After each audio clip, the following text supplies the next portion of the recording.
আগে ওখানে যাও, ওখানে যাও, আগে নাচো হবে, নাচো, ওই নাচো, আগে নাচো, আগে নাচো, ওই ডিঙ্কা চিকা, ওই ডিঙ্কা। হ্যালো এভরিওয়ান, আসসালামু আলাইকুম। সকালবেলা ঘুম থেকে উঠে দেখি মা বাড়ির থেকে শাক তুলেছে, মানে আমাদের উঠানে পুরো বাড়ি জুড়েই হচ্ছে অনেক ধরনের শাক হয়, সেই শাকগুলো তুলেছে মা। আর আমি সেই শাক দিয়ে রান্না করছি লাড়াপাড়া শাক। লাড়াপাড়া শাক বলতে মানে অনেক ধরনের শাক, সেই শাকটাকে মরিচ, আস্ত মরিচ, রসুন, পেঁয়াজ দিয়ে সেদ্ধ করা হয়। সেদ্ধ করার পরে লবণ দিয়ে এই যে একটা ডাল ঘুটনি অথবা আগে কিন্তু ডেউয়া ছিল, কাঠের চামচ, ওইটাকে ডেউয়া বলতো মানে আমাদের এলাকার মানুষ, সেটা দিয়ে ভাত নাড়তো অথবা সেইটা দিয়ে এরকম থেতলে থেতলে এটাকে লাতা পাতা করা হয়, সেই কারণে এই শাকটার নাম হচ্ছে লাড়াপাড়া শাক। শুকনো মরিচ দিয়ে খেতে খুবই মজা। আর এখানে আমি ঢেঁড়স ভাজি করছিলাম, পেঁয়াজ আর কাঁচামরিচ ঢেঁড়স তেলের মধ্যে একেবারে দিয়ে সেটাকে নেড়ে চেড়ে ঢেঁড়স ভাজি করছি। আর রান্না করব হচ্ছে মুরগির গোস্ত, কক মুরগি। আমি পেঁয়াজ আর আলুর সাথে কক মুরগিটাকে ভেজে নিব, যখন একদম তেল ছেড়ে দিবে তখন আদা রসুন বাটা দিব, জিরা বাটা দিব, আর ডালের যে মশলাগুলো সেগুলো দিয়ে কষিয়ে তারপরে রান্না করলাম ঝোল করে, কক মুরগির ঝোল। এখানে ভাত নিয়ে আসার পর জারিফ খুব বেশি খুশি চিকেন দেখে আর আলু দেখে। ওরা আলু গোস্ত অনেক বেশি পছন্দ করে, কিন্তু কোনো মানে ঢেঁড়স ভাজি শাকসবজি ওগুলো দিয়ে খায়, কিন্তু যখন মানে আলু তরকারি থাকবে বা গোস্ত তরকারি থাকবে তখন আর সেগুলোকে আর কি আর ভালো লাগে না। শুটকি ভর্তা সবারই পছন্দ, কিন্তু সামনে যদি গরুর গোস্ত থাকে শুটকি ভর্তার দিকে কিন্তু কেউ হাত বাড়ে না, সেরকম হচ্ছে একটা কথা। জারিফকে আমি যতই ঢেঁড়স ভাজি দিয়ে ভাত দিচ্ছি ওর মুখে, ও হচ্ছে ও গোস্ত দিয়েই খাবে। ও বলছিল আলু দাও, গোস্ত দাও, ও গোস্ত দিয়েই খাবে। আর আমি ওকে বোঝাচ্ছিলাম এটা ঢেঁড়স ভাজি বাবা, এটাতে অনেক পুষ্টি আছে, এটা তুমি খেয়েই দেখো, এটা তুমি খেয়েই দেখো। যখনই হাঁ করে তখন আমি নিয়ে যাই যেন ও বিসমিল্লা বলে। আর আর আমিও নাছোড়বান্দা, তোরা সবজি খাবি না, আমি তোদেরকে সবজি খাইয়েই ছাড়বো, আমার কথা হচ্ছে এটা। তো জারিফ আর জাবেরকে কোনোভাবেই আমি গোস্ত আগে দিইনি, ওদেরকে সবজিটাই খাইয়েছি। আমারই ভুল হয়েছে, আমি গোস্ত তরকারি একেবারে থালায় বেড়ে নিয়ে এসেছি, কারণ বললাম না ইদানিং আমার কাজ করতে খুব কষ্ট হয়, মানে কাজে কামে আমার মন বসে না। আমার খুবই মানে এক জায়গা থেকে উঠে আমি গ্লাসে পানি ভরে খাবো, সেই কারণে আমি পানিই খাই না।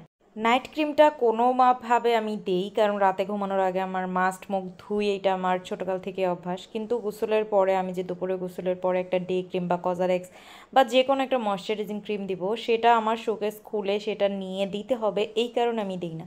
এতটা আলসে হয়ে গেছি আমি।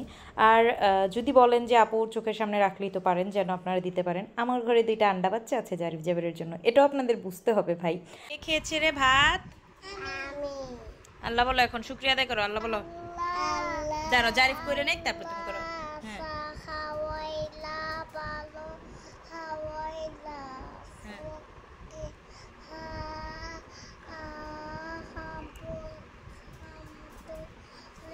মাশাআল্লাহ বলো।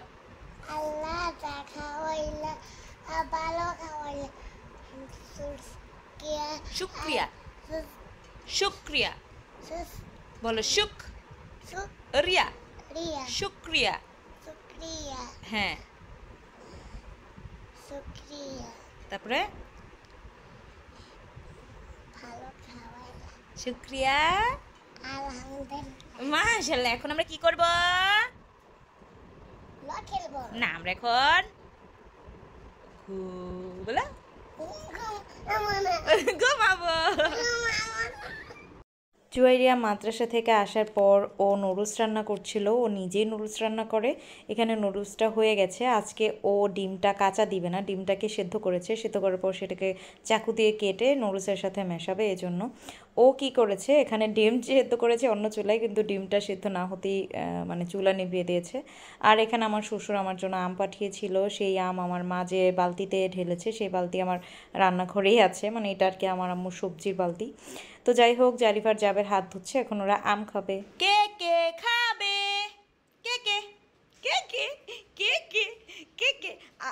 আগে ওখানে যাও, ওখানে যাও, আগে নাচো হবে, নাচো, ওই নাচো, আগে নাচো, আগে নাচো, ওই ডিঙ্কা চিকা, ওই ডিঙ্কা চিকা। তারপরে এখন এখন খাও, তুমি তোমার যেটা মন চায় সেটা খাও। এই এই হাতে না, এই হাতে না, যাবে এই হাতে না, এই তো এই হাতে। হ্যাঁ দাঁড়াও দাঁড়াও দাঁড়াও, বলো বলো। এই হাতে না, এই হাতে না, এই হাতে। এক খাবে না বলো।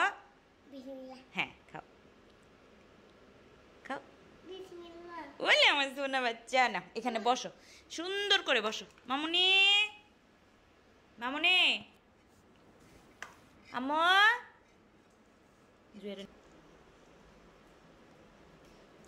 বসো ছাড়ো বসো সুন্দর করে খাও এক সাইড করো ইগুলো এক সাইড করো হ্যাঁ হাত ধুয়ে আসো এক সাইড করে খোসা রাখো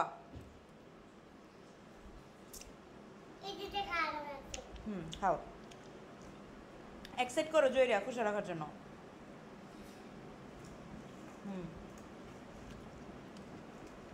মজা মজা মাশাআল্লাহ কত সুন্দর করে খেয়েছে দেখছো আমার এইটাতে নজর পড়ছে ওইটাই নিল এখন বলবো এটা আবার কি বলছি না এখন বলবো এটা আবার কি নাও ওই যে ফেলে দিস ধরো বললাম না এখন দুইটাই বলবো এটা আবার কি আমগুলো অনেক মজা না